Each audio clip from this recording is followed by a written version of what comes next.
I'm Jim Hamilton. I'm a group director with InfoTrends, and I'd like to show you some samples that were produced using a software called Touch7 and printed on the Ricoh Pro C5110. And actually the substrates that I'll be showing are Arjo Wiggins Cocoon Silk 250 GSM.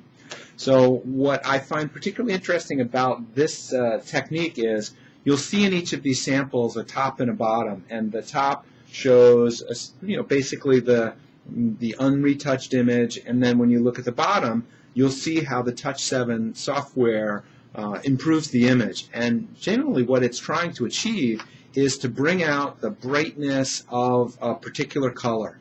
In the case of this sports car, if you look and compare the orange stripes on either side and then also the blue of the car, you can see, hopefully this translates well enough to the video, that there is much brighter view of those particular colors.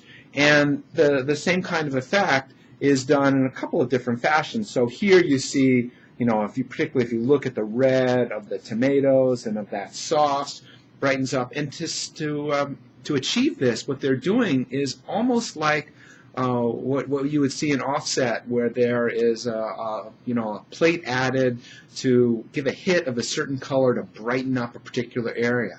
And yet this is just done with cyan, magenta, yellow, and black. It's just increasing color in those specific areas to get that effect.